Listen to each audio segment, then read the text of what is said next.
Aujourd'hui, je reçois une grande dame en la personne de Nelly Audegan. Nelly a été directrice de la communication pendant près de 2 décennies, dont 8 ans passés à la tête de la com de l'assurance maladie. C'est à elle qu'on doit ces magnifiques campagnes sur le Covid, sur la grippe, sur les maux de dos, etc., etc. Et bien évidemment, Nelly a été magnifiquement épaulée par son équipe et un certain Stéphane Fouquet, passé il y a 3 ans dans le décodeur de la com. Mais revenons à Nelly. Depuis 2021, elle est la directrice générale de la Fondation INRIA. Si vous ne savez pas ce qu'est la Fondation INRIA, je vous invite évidemment à écouter cet épisode, mais vous comprendrez que nous allons parler de tech, de numérique, mais aussi de la place des femmes dans la tech. Et bizarrement, vous allez vous apercevoir que la considération des femmes dans la tech est assez similaire à celle dans notre beau métier de la communication. Et bien évidemment, qui mieux que Nelly, qui a un pied dans la communication aujourd'hui et dans la tech, pouvait nous parler de ces 2 magnifiques métiers qui aujourd'hui quasiment ne font plus qu'un quand on est un communicant à l'heure de l'IA générative. Je suis Laurent François, fondateur et dirigeant de l'agence Maverick, et vous allez vous apercevoir que Nelly est une femme passionnée et passionnante.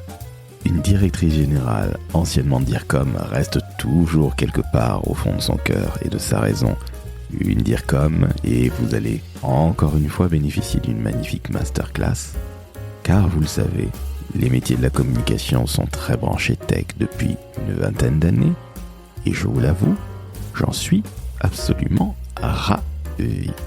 Très très bonne écoute en compagnie de Nelly Audegan, directrice générale de la Fondation INRIA.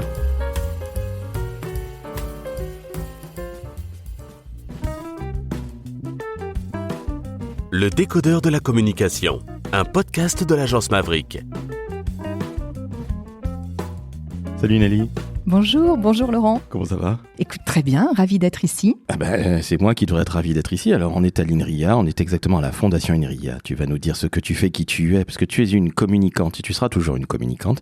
Tu as été une très très grande DIRCOM, alors pourquoi j'en parle au passé ? Parce qu'aujourd'hui, tu es directrice générale de la Fondation INRIA. Mais dire comme un jour, dire comme toujours, n'est-ce pas ? Oui, dire comme toujours devant l'éternel. Oui. En fait, aujourd'hui, dans mes fonctions, la communication reste absolument prépondérante et essentielle. Donc voilà, il y a une espèce de solution de continuité entre mes fonctions passées dans les directions de la communication diverses et notamment à l'assurance maladie et les fonctions de direction générale aujourd'hui à la Fondation INRIA, où le sujet du rayonnement de la Fondation, de sa notoriété, la notoriété de ses programmes également est absolument majeur. Mais Nelly, tu as déjà tout dit, à bientôt, merci. Non. Alors, ce qui est passionnant, c'est que tu as été DIRCOM officiellement avec le titre pendant de très nombreuses années, tu l'as dit à l'instant même. C'est à toi qu'on doit ces magnifiques campagnes que je trouve sensationnelles. Et je l'avais dit à Stéphane Fouquet il y a 2 ans, qui était dans ton équipe, c'est à toi qu'on doit les magnifiques campagnes de l'assurance maladie. Alors à moi et à toute une équipe en effet, et à Stéphane en particulier, mais c'est vrai que on a vécu une très belle épopée, pour l'assurance maladie. On a eu une très belle épopée, on a vécu une très belle épopée. Moi, je suis restée 8 ans à l'assurance maladie, donc on a pu construire véritablement une empreinte de marque, en créant un style inimitable dans les prises de parole de l'assurance maladie, qui mêle à la fois gravité et humour, distanciation, sur des sujets aussi divers que la grippe, que la communication en direction des jeunes, la prévention santé chez les jeunes, le médicament générique, le Covid-19 encore plus récemment, les gestes barrières, le mal de dos, la lombalgie, qui a été un grand sujet de prise de parole sur lequel l'assurance maladie est allée, de manière assez inédite, avec une campagne de très grande ampleur qui a vraiment fait bouger les lignes sur un certain nombre de stéréotypes associés à la lombalgie. Ben justement, le secret, c'est le mouvement. Le secret, c'est le mouvement. Oui. Et elle est sensationnelle, cette campagne, entre autres, tu l'as dit, le Covid. Alors, si vous connaissez pas ces campagnes-là qu'a fait Nelly avec son équipe et Stéphane Fouquet, que l'on salue, qui est passé il y a 2 ans déjà dans le décodeur de la com, allez les voir, parce que c'est absolument sensationnel, c'est plein de couleurs, et c'est justement très très loin des campagnes un peu pénible et un peu repoussoir que fait parfois l'État au sens le plus large du terme, en tout cas le secteur public. Et vous étiez à l'époque je ne sais pas si c'est toujours le cas puisque tu n'y es plus, mais vous étiez un des plus grands annonceurs de France à l'époque. En tout cas, sur les questions de santé, c'est vrai qu'on était un annonceur très important. On avait une responsabilité très importante, notamment sur la campagne de vaccination antigrippale. Nous sommes les premiers à avoir repris la parole sur la grippe, alors même que plus personne n'osait vraiment s'exprimer sur ce sujet. Et on l'a fait effectivement avec cette double tonalité qui était la nôtre, à laquelle on est très cher, de à la fois l'humour, la dérision, une forme de légèreté et la gravité aussi sur des sujets profonds qui concernent intimement chacun de nous et qui peuvent être potentiellement très graves, puisque la grippe est mortelle, notamment chez les personnes fragiles, chez les personnes âgées. Donc c'est vrai qu'on avait un rôle, l'assurance maladie l'a toujours, de prise de parole sur des sujets très important en santé, avec, encore une fois, une confiance aussi qui était accordée à la marque par les Français, qui est assez inédite. Mais ce que je trouve absolument incroyable, alors on va pas parler de l'assurance maladie parce que c'est ton passé entre guillemets, mais tu y es resté 8 années et demie en tant que DIRCOM, avec une très belle équipe, de très beaux résultats, de très très belles campagnes, que moi j'ai toujours trouvé absolument sensationnelles, et encore une fois je vais pas te le redire, mais bravo à l'équipe et bravo à toi. Et aujourd'hui, directrice générale de la Fondation INRIA. Alors, qu'est-ce que c'est que la Fondation INRIA ? Dis-nous tout, Nelly, s'il te plaît. Alors déjà, le pas à franchir était pas si grand parce que moi, j'étais très intéressée par tous les sujets d'intérêt général depuis toujours dans ma carrière. Je me suis intéressée aux questions de santé très longtemps, à l'assurance maladie. Avant ça, j'ai travaillé dans le secteur du logement social. Donc, ces questions qui touchent, par exemple, effectivement, le fait d'avoir un toit au-dessus de la tête ou d'être en bonne santé, qui sont quand même des besoins vitaux, primordiaux de la femme et de l'homme, ont toujours été au cœur de mes centres d'intérêt. Donc, c'est vrai qu'aujourd'hui, et à l'assurance maladie par ailleurs, on avait un prisme digital très fort au sein de la direction de la communication. On abritait le site Amélie, on a lancé le forum Amélie d'entraide autour des démarches des assurés. On a beaucoup travaillé sur des sujets de e-santé, je pense notamment au DMP, je pense à l'espace numérique de santé. Du coup, c'est vrai que le numérique avait une part prépondérante aussi dans nos activités, ce qui m'a conduite assez naturellement à m'intéresser à la Fondation INRIA, qui est la seule fondation aujourd'hui en France qui soit 100% consacrée au numérique, qui est adossée à l'Institut INRIA, l'Institut national de recherche en sciences et technologies du numérique, qui aujourd'hui est présent dans 9 territoires à travers des centres de recherche, qui est un des instituts qui compte le plus à travers le monde en termes d'excellence de sa recherche, qui reçoit chaque année le plus grand nombre de bourses de l'ERC, donc le Conseil européen de la recherche, pour le travail de ses chercheurs. Et donc c'est vrai que le pas vers le numérique s'est fait assez naturellement, et d'autant plus naturellement que INRIA est de plus en plus présent dans la santé numérique aujourd'hui. Entre 20 et 30% des équipes de recherche INRIA s'investissent sur les questions de santé. Alors c'est très intéressant parce que je ne le savais absolument pas, mais ça peut parfaitement se comprendre, évidemment. Donc la filiation, elle est tout à fait naturelle. Et cette Fondation INRIA, c'est quoi la mission ? Alors, la Fondation INRIA, elle est adossée à l'Institut éponyme, donc l'Institut INRIA, pour développer d'abord en premier lieu la recherche en sciences et technologies du numérique et apporter, via le mécénat, via la philanthropie d'entreprises, de donateurs particuliers, des moyens additionnels nouveaux pour permettre aux chercheurs d'exercer, dans des conditions encore meilleures, leur activité de chercheur. Donc ça, c'est quand même l'ADN et le cœur de l'activité de la Fondation. Mais ce qui fait la singularité de notre positionnement en tant que fondation adossée à un centre de recherche, on fait partie du paysage des fondations universitaires, fondations adossées à des centres de recherche, c'est qu'on ne se contente pas, entre guillemets, d'accompagner les équipes de recherche et de leur apporter des financements nouveaux. On essaie aussi de construire des programmes à impact qui ne sont pas, nécessairement déjà inscrits dans les pratiques des équipes de recherche sur des verticales. J'évoquais la santé, mais par exemple l'environnement, l'éducation et plus largement tout ce qui touche à une société de confiance, le bon fonctionnement démocratique de nos sociétés, tous ces sujets sur lesquels le numérique est absolument majeur. Eh bien, nous, on essaie de construire des programmes à impact, on va dire impact sociétal, en travaillant une triangulation entre ces enjeux de société, les préoccupations des entreprises et ce que la recherche INRIA peut apporter de meilleur. Donc c'est vraiment cette triangulation positive entre quelque part société civile, entreprise et monde de la recherche qu'on essaie de construire. Et ça, c'est pas simple. C'est pas évident. Voilà. Ben, justement, j'allais te dire, tu es au cœur de la RSE et pour une fois, pardonne-moi, c'est pas du pipeau. Je suis désolé d'être un peu brutal avec la RSE. Il y a beaucoup de DIRCOM qui font de la RSE quand on leur demande, parce qu'ils peuvent pas faire autrement. Je suis un peu brutal, je l'avoue, mais tu es vraiment dans le sociétal. Je trouve que c'est absolument, évidemment fondamental et c'est passionnant parce que une DIRCOM que tu seras toujours, qui se retrouve directrice générale d'une équipe qui va évidemment grandir parce qu'on est au tout début de la fondation. Oui, on est au début. C'est ça qui est passionnant et tu vas nous parler des programmes, mais est-ce que ça ne te met pas sur les épaules un énorme poids? Parce que tu as toujours été engagé pour l'intérêt général. Tu as travaillé dans l'habitat social, on l'a dit, à l'assurance maladie. Ça te met pas un grand poids quand tu te lèves le matin ou quand tu te couches le soir, sincèrement? C'est à la fois un grand poids et une forme d'exaltation, donc c'est toujours les deux. Ce qui est intéressant, enfin moi ce qui m'a toujours passionné, c'est d'être au début de quelque chose. Voilà, donc ça, j'avoue que ça c'est assez grisant. Moi c'est ce qui me plaît, c'est ce qui m'anime au quotidien. Après, c'est du stress. Je ne veux pas dire le contraire. On a une forme de pression, forte sur le fait de réussir sur ce modèle qu'on s'est donné. Et dans un monde et dans un pays où la recherche et le mécénat font pas forcément très bon ménage. C'est pas simple. Enfin, ce que je veux dire, c'est que pour les entreprises, le mécénat en recherche, c'est pas une évidence. Le mécénat en recherche dans le numérique, c'est probablement encore moins une évidence. Et donc, il y a un travail énorme de pédagogie à faire autour de ce qu'est le numérique, de ce qu'est la recherche en sciences et technologies du numérique, et ce que ça peut apporter aux entreprises, et ce que ça peut apporter à la société tout entière. Voilà. Ok, mais alors, est-ce que tu n'as pas ce fameux levier de l'IA dont tout le monde parle, l'intelligence artificielle? Oui, il y a des effets de mode qui nous aident. Je pense aux intelligences artificielles génératives.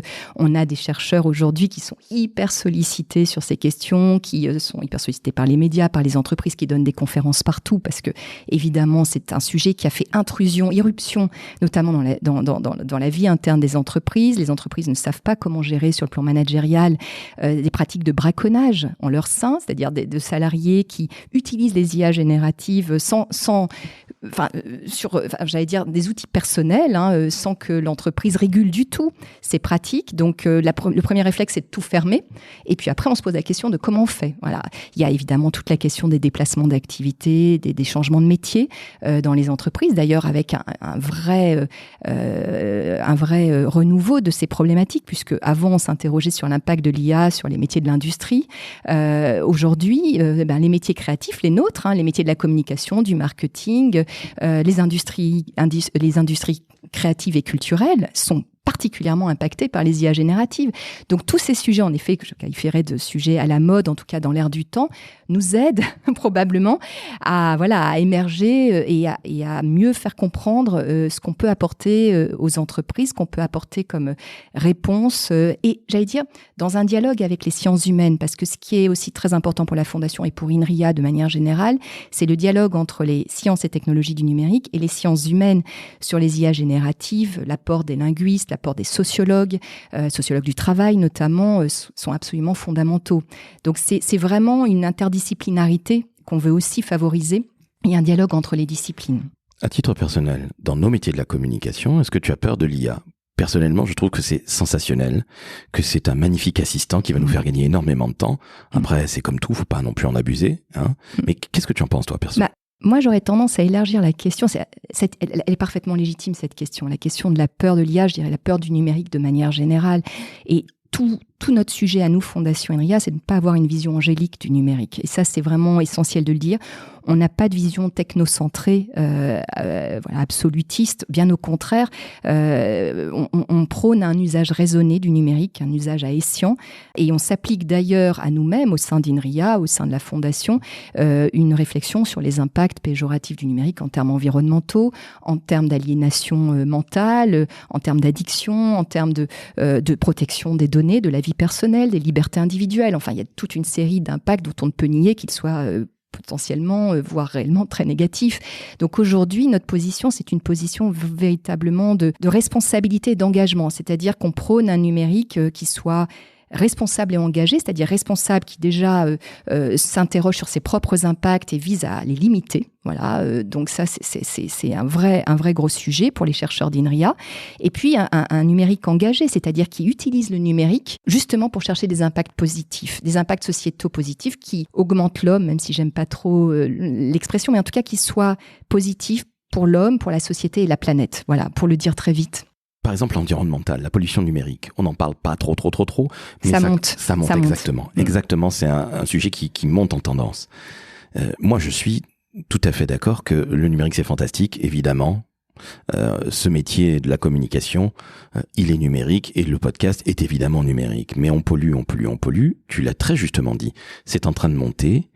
Qu'est-ce qui fait par l'INRIA et la Fondation? Parce que tu es au cœur réellement de la société. Je vais au-delà du rôle sociétal. Tu es au cœur de la société. Et puis, on va parler aussi des filles, des femmes. Oui. Parce que ça, c'est fondamental pour moi. C'est très important pour moi, tu le sais. Mais qu'est-ce qui est fait justement par INRIA ou la Fondation INRIA pour justement tout ce qui est environnemental? Il y a beaucoup d'équipes de recherche au sein d'INRIA qui se sont saisies de ces sujets. C'est vraiment un thème très important, sur lesquels on a beaucoup de chercheurs qui sont engagés à titre, je vais dire même personnel, sur ces questions, qui travaillent sur la réduction de l'empreinte environnementale du numérique, qui travaillent sur ce qu'on appelle le Green AI, qui s'interroge et développe des algorithmes moins gourmands, des logiciels moins consommateurs d'énergie. Enfin, il y a toute une série de travaux très importants au sein d'INRIA sur ces thématiques, et la Fondation les accompagne, j'allais dire, à travers l'intérêt que les entreprises portent aussi à ces questions. Donc, et pour rebondir sur la question de la prise de conscience dans la population, oui, aujourd'hui, moi, je trouve qu'il y a plutôt une anxiété, on parle beaucoup d'éco-anxiété, mais aussi une anxiété liée au numérique sur des tas de sujets. Alors, il y a l'empreinte environnementale, mais encore une fois, il y a la question de la relation, enfin, de l'addiction des plus jeunes et des moins jeunes d'ailleurs aux écrans. Il y a la question, encore une fois, de l'intrusion dans la vie privée des plateformes, de l'usage qui est fait de nos données. On parlait aussi des questions un peu métaphysiques encore aujourd'hui sur est-ce que l'IA va remplacer l'homme ? Est-ce que l'IA demain va évaluer à la place des hommes et des managers les personnes dans leur emploi ? Donc il y a beaucoup de questions qui relèvent plutôt de doutes, voire de critiques sociales sur le numérique. Et donc INRIA a aussi un travail de pédagogie, un devoir de pédagogie sur ce que le numérique permet et ce que le numérique ne permet pas, et ce que le numérique peut produire de pire. Donc c'est un travail de pédagogie qu'on doit mener d'ailleurs auprès des plus jeunes. INRIA a lancé un programme qui s'appelle Chiche, un scientifique, une classe, qui vise à envoyer des scientifiques dans les classes de seconde pour faire la pédagogie de leur métier, pour expliquer à quoi la recherche dans les sciences du numérique et des technologies numériques est utile et permet de répondre à ces grandes questions. Et puis surtout montrer que ce n'est ni un métier chiant, c'est un métier fondamentalement utile. Oui. Et parmi ces publics, il y a les femmes.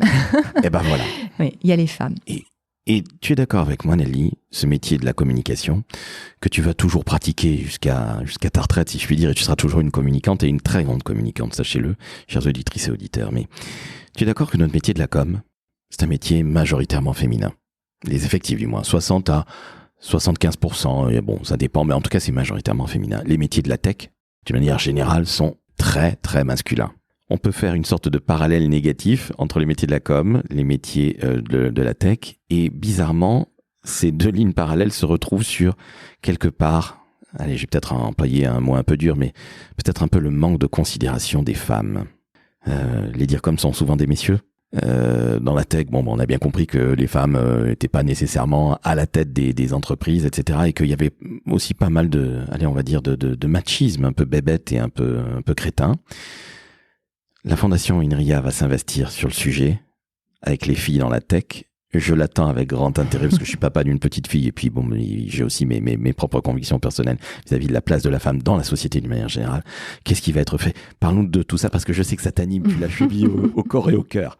On est tout oui. Alors, peut-être déjà répondre sur le parallèle tech, avant de parler du programme Tech pour toutes, mais le parallèle tech et com, métier de la com, métier de la tech.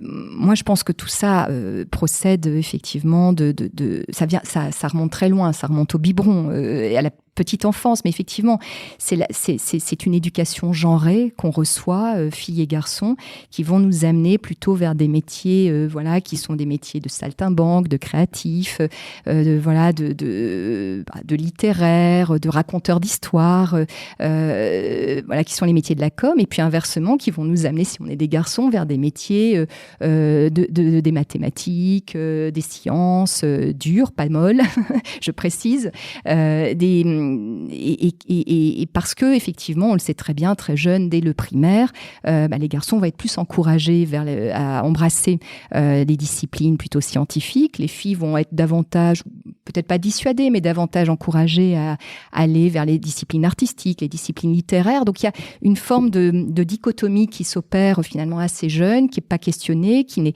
pas dissible, qui n'est pas explicite, mais qui s'exerce sur...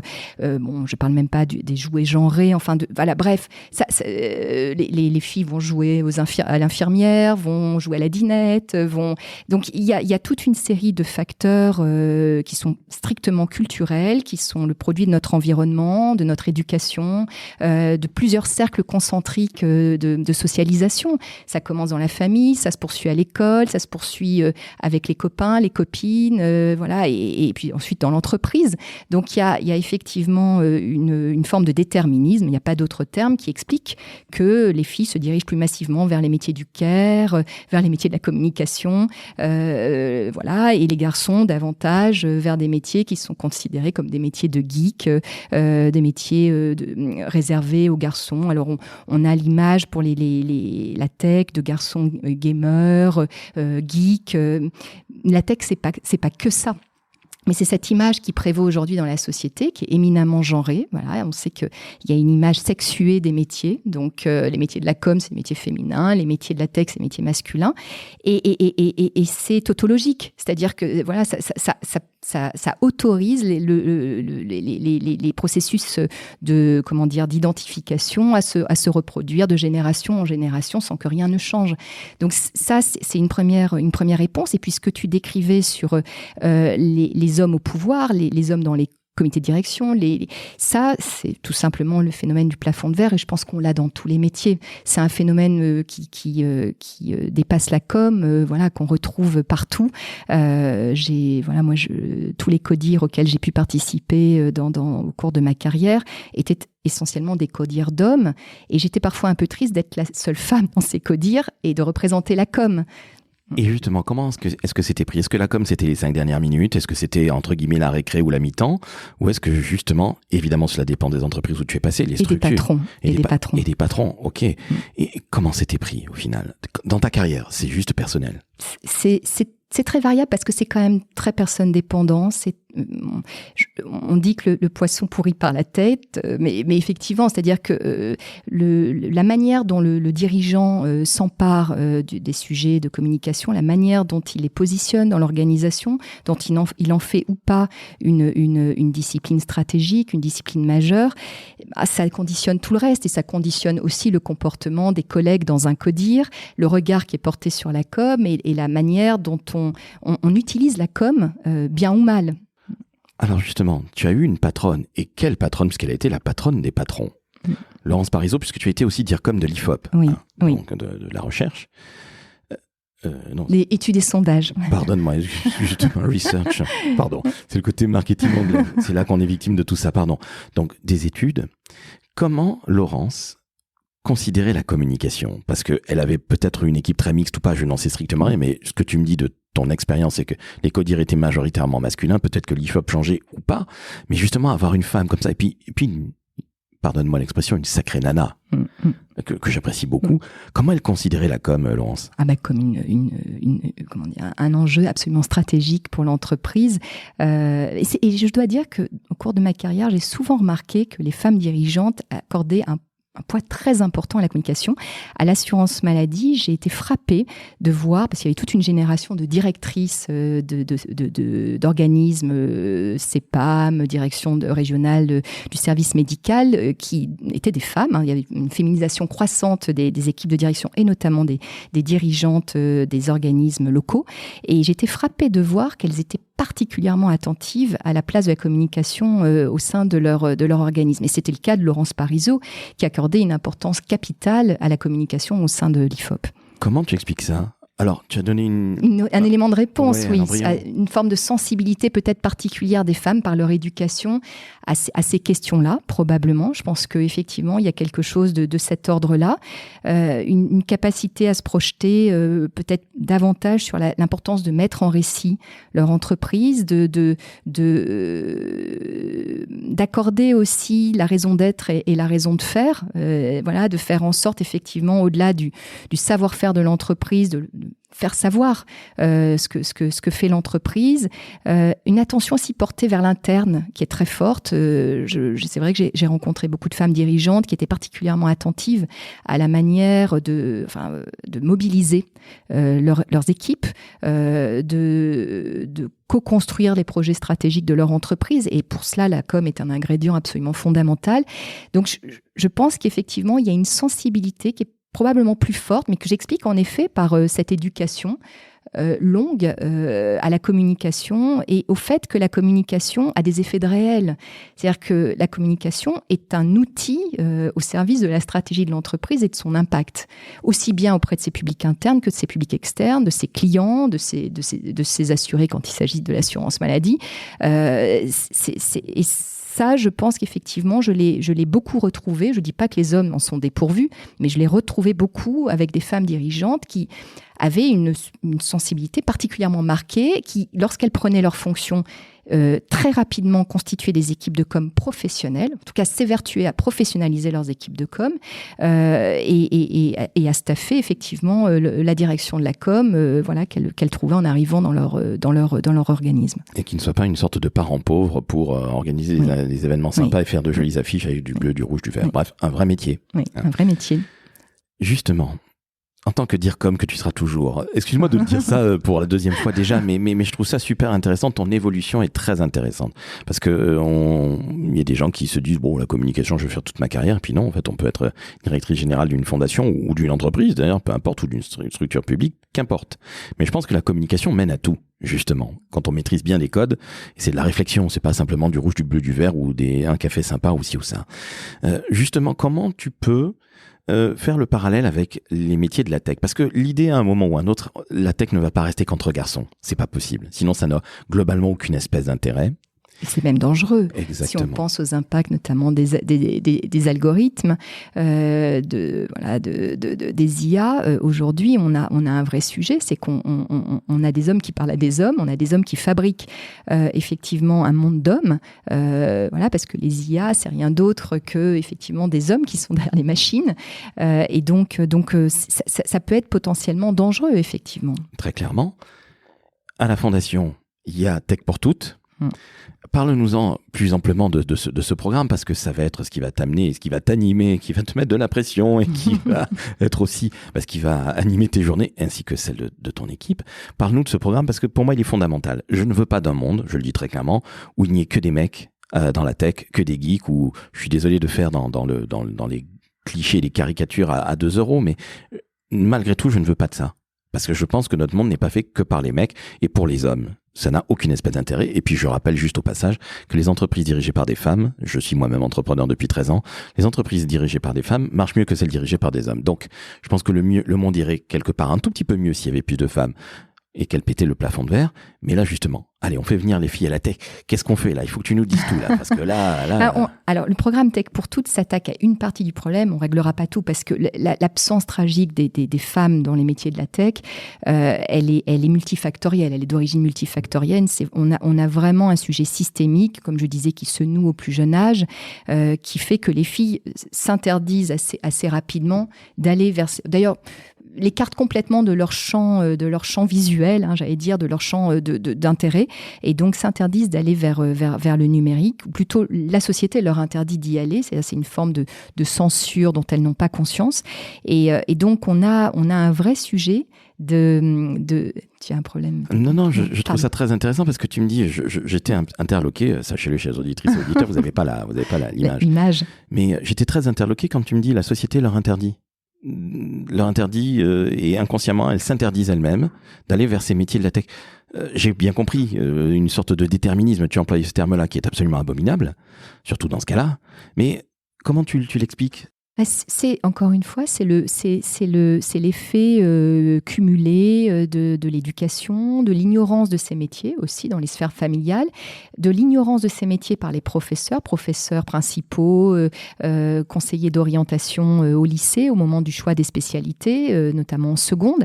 Voilà, une ignorance assez large du fait que non seulement ces métiers sont intéressants, porteurs d'avenir, rémunérateurs, et qu'ils sont accessibles aux filles, voilà, qui est un deuxième sujet. Donc à la fois une ignorance très importante de l'intérêt de ces métiers, qui souffrent aussi d'une image assez dégradée, encore une fois, de métiers de geek, métiers déshumanisés, alors que ce sont des métiers qui peuvent avoir un impact sociétal énorme. On parlait des métiers de la santé numérique, les métiers de l'environnement, les métiers de l'industrie. Enfin, il y a toute une série d'applications du numérique qui peuvent être très intéressants pour les filles. Et donc, c'est plutôt une forme d'ignorance de tous les cercles d'information, d'orientation autour des filles qui jouent beaucoup. Et puis, le fait qu'elles ne se projettent pas dans des mondes, dans des milieux qui sont aujourd'hui majoritairement masculins. C'est très repoussoir pour elles. Par peur, tu penses ? Oui, par peur, oui, elles le disent explicitement. C'est-à-dire qu'aujourd'hui, il y a une vraie difficulté pour elles à se projeter dans des métiers qui sont exclusivement masculins, ou très, très, très majoritairement masculins. C'est difficile. De la même façon, j'imagine que pour des hommes, c'est assez compliqué de se projeter sur des métiers qui sont très majoritairement féminins.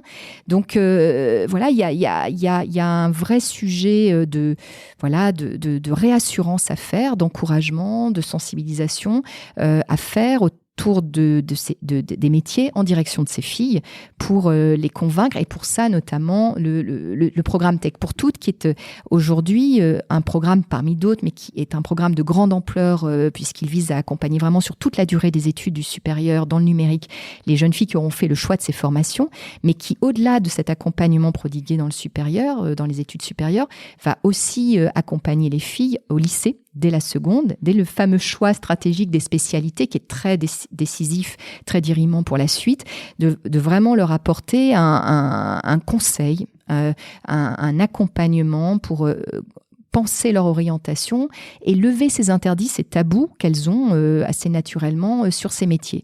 Donc leur apporter, j'allais dire sur un plateau, un maximum d'informations pour challenger les stéréotypes, les inquiétudes qu'elles peuvent avoir par rapport à ces formations et les encourager à y aller, parce que c'est vraiment à leur portée, enfin il faut le dire, c'est vraiment à leur portée. Il n'y a pas un cerveau masculin doué pour les maths et un cerveau féminin doué pour les lettres et la couture. C'est pas du tout le sujet, ça a été complètement battu en brèche scientifiquement. Les filles sont parfaitement capables d'y aller et d'exceller dans ces domaines-là. Donc le sujet aujourd'hui, c'est vraiment un sujet de sensibilisation, d'information et de réassurance. Alors, plus concrètement, qu'est-ce que c'est se déplacer dans les écoles, évidemment, tu l'as dit, dans les bahuts, dans les lycées.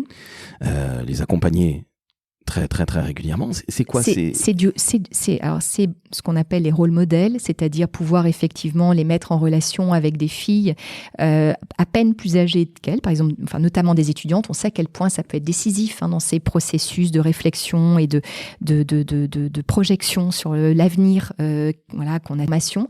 qui vient raconter son expérience, qui vient raconter les débouchés possibles en termes professionnels, les métiers qu'elle pourra ensuite occuper, la variété de ces métiers, parce que c'est extraordinaire quand on est dans le numérique, on peut avoir plusieurs vies professionnelles. Donc c'est vraiment ça, c'est vraiment essentiel, on le sait, c'est-à-dire ce dialogue de pair à pair entre jeunes femmes, pour encourager ces choix de carrière. Le Tech pour toutes, c'est aussi un appui, pendant toutes les études, notamment avec des ateliers autour des soft skills, autour de la prise de parole en public, autour des VSS, parce qu'il faut bien évidemment rappeler quand même qu'il y a encore aujourd'hui beaucoup de violences sexistes et sexuelles dans les établissements du supérieur. Donc, il y a un gros travail là aussi de prévention à mener en direction des femmes, mais aussi en direction des jeunes hommes dans les établissements eux-mêmes. Donc, c'est vraiment tous ces sujets qu'on va adresser pour à la fois convaincre les filles d'y aller et puis quand elles y sont, leur permettre de s'épanouir véritablement dans ces formations. C'est un programme qui est fondamental, qui est sensationnel, qui est indispensable pour moi. Tu estimes, allez, on fait un petit pari, entre guillemets, mais tu estimes que finalement, les femmes seront enfin bien acceptées dans la tech d'ici combien d'années ? 20 ans, 30 ans ? Allez. Alors, c'est un sujet compliqué parce qu'encore une fois, c'est multifactoriel. Donc, Tech pour toutes va apporter un accompagnement très important, encore une fois, de bout en bout, quelque part de la seconde jusqu'au premier job. Donc, on est sur une approche de grande ampleur, vraiment d'envergure sur la durée, je pense assez inédite pour cette raison. Mais ça résout pas tout. Il y a effectivement beaucoup de mesures aujourd'hui qui doivent pouvoir accompagner un programme comme celui-là. Le fait de, par exemple, accompagner beaucoup plus les filles à choisir les spécialités scientifiques en seconde et jusqu'en terminale, les maths, la physique, la spécialité NSI, ça c'est des sujets dont on discute aujourd'hui en s'interrogeant même sur le fait, pourquoi pas, de se donner des objectifs chiffrés, c'est-à-dire de 50% demain de filles en 2030 qui prennent ces spécialités-là, parce que ça détermine la suite. Mais tu es d'accord avec moi, Nelly, qu'il va falloir faire énormément de pédagogie et d'éducation, c'est bien le cas de le dire, dans l'Éducnat, à savoir nos amis conseillers d'orientation qui connaissent absolument pas les métiers du numérique, donc ils vont pas dire pourquoi ils iraient changer. Grosso modo, les filles, elles aiment pas trop les maths, elles préfèrent la littérature et l'artistique et les langues. T'imagines le changement qu'il faut faire, le changement de logiciel, c'est le cas de le dire, mais le travail est il est colossal. Il est énorme, c'est pour ça que certains pensent qu'effectivement on n'y arrivera qu'avec un peu de coercition, voire des quotas. J'évoquais les 50% de filles choisissant des spécialités scientifiques. Il y a aussi une question que nous on se pose dans le cadre du programme Tech pour toutes, qui consisterait à bonifier les candidatures de filles pour les écoles et formations au numérique sur Parcoursup. Donc en quelque sorte de leur accorder des points supplémentaires pour leur permettre effectivement de compenser ce gender gap qu'elles vivent, qui fait qu'elles sont moins nombreuses aujourd'hui dans ces formations.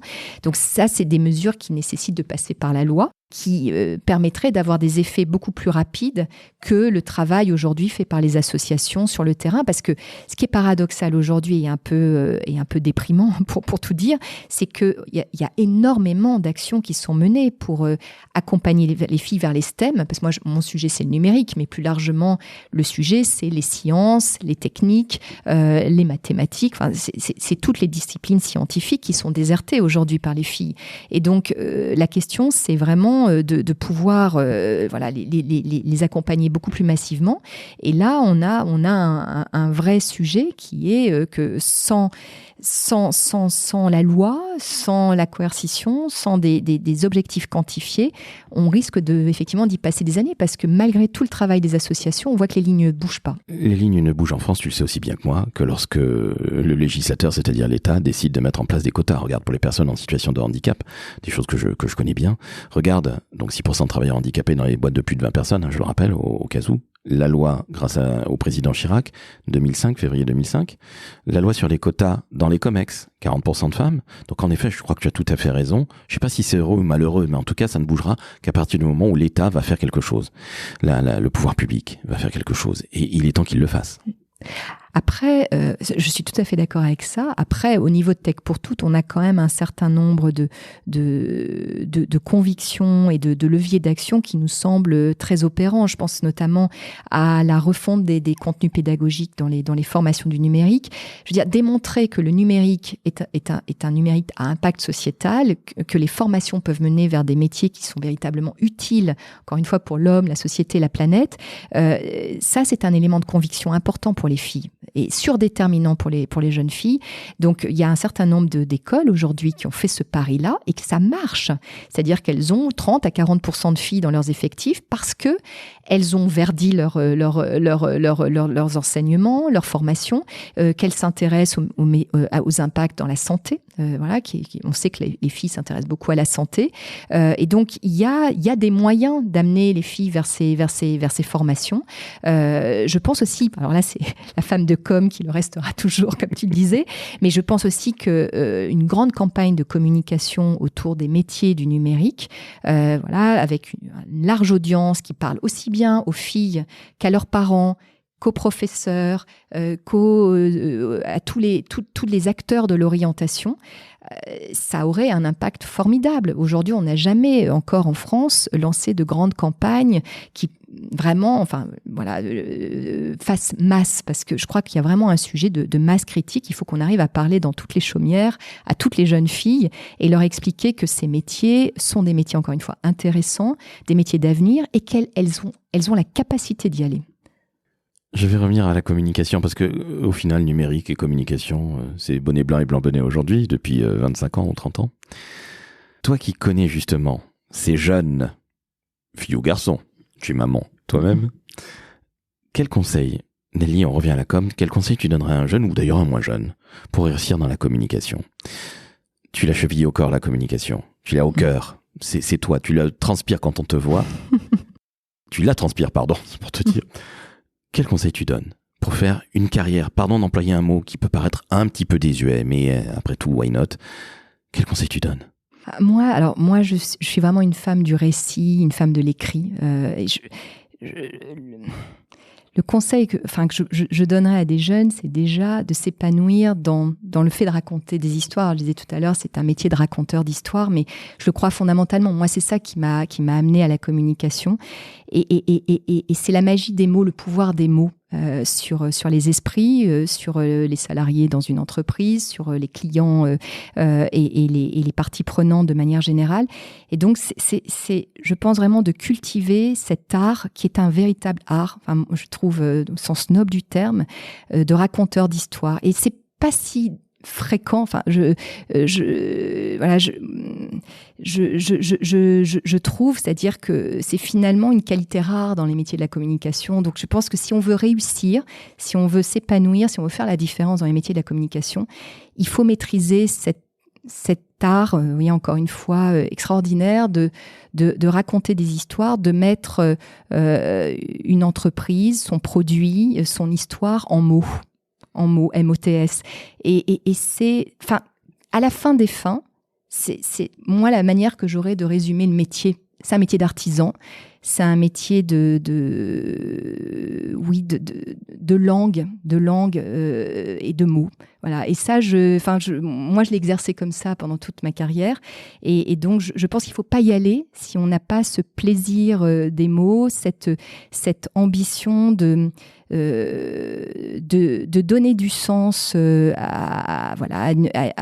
au public d'une entreprise, au public d'une organisation, de projeter l'histoire, les valeurs, l'identité d'une entreprise à travers un récit positif. Et en s'enracinant bien sûr dans le réel de l'entreprise, c'est cette dialectique entre ce que l'entreprise est profondément et puis ce qu'elle aspire à être, que le DIRCOM doit raconter. Et le DIRCOM doit essayer de faire en sorte que tout ça soit réel, parce qu'il y a rien. Exactement. C'est pour ça que je parle d'enracinement dans le réel, c'est-à-dire que la bonne histoire, c'est celle qui produit des preuves, c'est celle qui est vraiment enracinée dans, encore une fois, l'ADN de l'entreprise, dans son histoire, dans ses valeurs. C'est vraiment, c'est cette, pour moi, la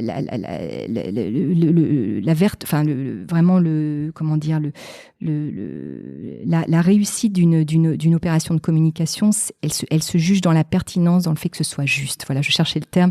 Le fait que, effectivement, le propos soit juste et que chacun s'y reconnaisse. Donc, évidemment, c'est un discours de vérité. Et c'est aussi un discours de projection. C'est-à-dire qu'encore une fois, le métier de la com, c'est de faire la synthèse entre ce que l'entreprise ou l'organisation est à un moment T et ce qu'elle aspire à être quelques années plus tard. Donc, c'est cette capacité de vision et de transformation qu'on projette sur les années futures.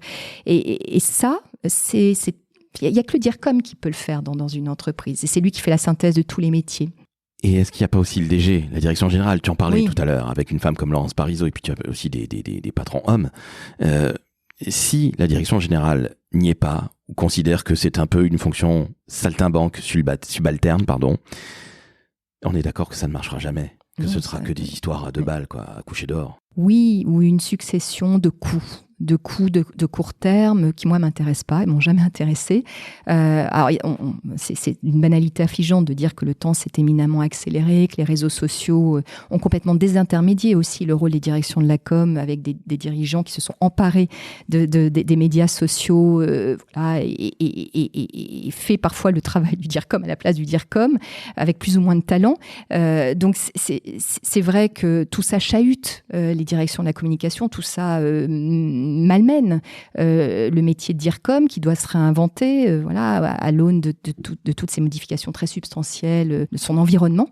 Effectivement, on parlait de digitalisation du métier. C'est évident aujourd'hui qu'on ne peut plus faire sans les réseaux sociaux, on ne peut plus faire sans cette digitalisation qui est l'alpha et l'oméga du métier, mais il faut aussi être capable de penser le temps long. Et cette articulation, alors, tu me disais, qu'est-ce qu'il faut dire aux jeunes générations? Je pense aussi que la grande qualité d'un bon communicant, c'est de réussir à penser le temps long et le temps court en même temps. Et c'est très compliqué. Je veux dire, là aussi, pour avoir managé beaucoup dans ma vie, je sais à quel point c'est difficile de faire les deux et de le faire bien, parce que on est constamment sous le joug quotidien de la commande des directions métiers, de la direction générale, et réussir à s'abstraire de ce flux permanent pour construire une stratégie, pour construire une vision, pour déployer une plateforme de marque qui, encore une fois, formera vraiment le substrat de toutes ces actions de communication au quotidien. Ça, c'est vraiment, j'allais dire, la beauté du métier et son sacerdoce aussi, parce que c'est éminemment compliqué. En vrai, c'est éminemment compliqué. Mais ce qui est aussi passionnant, parce que si c'était simple, on s'ennuierait tous, on ferait autre chose. C'est vrai, c'est ce qui met le sel au quotidien dans la vie du DIRCOM et de son équipe, oui. C'est parfois épuisant, il faut bien le reconnaître. Ce sont des métiers difficiles. Ouais. Il ne faut pas le cacher non plus aux jeunes générations. Enfin, moi, je le dis beaucoup à mes enfants, c'est un métier difficile. C'est un métier qui peut être ingrat. Donc il faut vraiment avoir la vocation, ingrat pour toutes les raisons qu'on s'est dites, position dans l'organisation, déficit parfois de crédibilité, de légitimité sur un certain nombre de sujets, difficulté à gérer encore une fois les commandes, mais aussi à développer son propre magistère dans l'organisation sur la manière de déployer effectivement la communication et de la structurer sur le long terme. Donc je disais sacerdoce, oui, il y a une part de sacerdoce dans ce métier. Qu'est-ce que tu kiffes le plus dans ton métier, Nelly? Tu as en partie répondu, je m'en doute bien, mais c'est quoi le plus grand kiff de ton métier que tu pratiques depuis quelques années maintenant? Je pense que c'est un peu ce que je racontais tout à l'heure, c'est construire, c'est bâtir, c'est partir d'une page blanche. C'est vrai que la routine m'intéresse pas beaucoup. Et dans la com, j'ai eu la chance d'être souvent au démarrage de quelque chose, de pouvoir construire, notamment à l'assurance maladie, une stratégie qui prenait la forme d'un schéma directeur. C'est un nom un peu pompeux, mais pour une stratégie pluriannuelle de la communication au sein de la branche et de la décliner ensuite sur le plan opérationnel. Je dirais que c'est vraiment cette capacité à déployer sur la durée une stratégie et à en voir les effets extraordinaires lorsqu'on arrive au bout. Et ici, à la Fondation INRIA, je revis ça à travers la création de programmes comme Tech pour toutes, comme des programmes recherche également, où on est en train de bâtir ces programmes pour, je l'espère, les voir se déployer et porter leur plein effet dans les prochaines années. Eh bien écoute Nelly, on va se quitter là-dessus. Le mal que je puisse te souhaiter, c'est que ça cartonne Tech pour toutes, pour tout ce que tu vas faire évidemment à la Fondation INRIA. Je le rappelle, ça ne fait que 2 ans entre guillemets que tu es ici, donc comme tu es une femme fidèle à ses employeurs, eh bien je pense que tu vas rester quelques années ici. Et bon, après je ne suis pas Nostradamus, donc je ne peux pas encore lire l'avenir, sinon je serais déjà millionnaire au loto. mais trêve de plaisanterie, je suis sûr que c'est absolument passionnant et tu en parles avec beaucoup de passion. Je pense que nos auditrices et auditeurs l'auront compris. C'est absolument sensationnel et je rappelle que c'est bien le décodeur de la communication et non pas le décodeur de la tech, mais je rappelle une chose, c'est que nos métiers sont extrêmement numérisés, sont des métiers digitaux, numériques comme on dit en français. Donc au final, la tech, vous l'avez vu avec l'IA, on va pas parler de ChatGPT ou de DALL-E ou Midjourney, mais dans nos métiers de communicants, on aura de plus en plus, et on a déjà beaucoup, mais on en aura de plus en plus, qui vont nous assister, qui vont nous permettre d'aller plus vite, de gagner du temps, gagner en efficience. Mais je vous rassure, on aura toujours besoin de cerveau. Et vous avez un magnifique cerveau qui est celui de Nelly. Donc Nelly, je tiens à te remercier, c'était absolument passionnant. Tu reviens quand tu veux dans le décodeur de la Merci Laurent. Merci. Mais c'est tout à fait sincère. Donc, chères auditrices, chers auditeurs, vous avez entendu une femme formidable. J'en perds mes mots, j'en perds mon latin. Alors quand on a quelqu'un de formidable comme Nelly, Qu'est-ce qu'on fait Eh bien, on s'abonne au podcast, déjà. Le décodeur de la com, le meilleur podcast. Merci Nelly. Je t'enverrai ton petit chèque, comme convenu. Mais vous mettez aussi 5 étoiles sur Apple Podcast. Et oui, 5 étoiles sur Spotify, vous laissez un commentaire en disant que Nelly est formidable. En disant que, par exemple, Laurent est formidable. Mais oui, vous pouvez le dire, ça me fera plaisir. Ça fera plaisir à ma femme et surtout à ma fille, à laquelle je pense. On a parlé des filles, des femmes, pas suffisamment à mon goût, mais tu reviendras quand tu veux pour en parler, ou d'autres sujets. Mais en tout cas, c'était fantastique, Nelly. Merci Laurent, merci beaucoup de m'avoir accueilli. Ciao.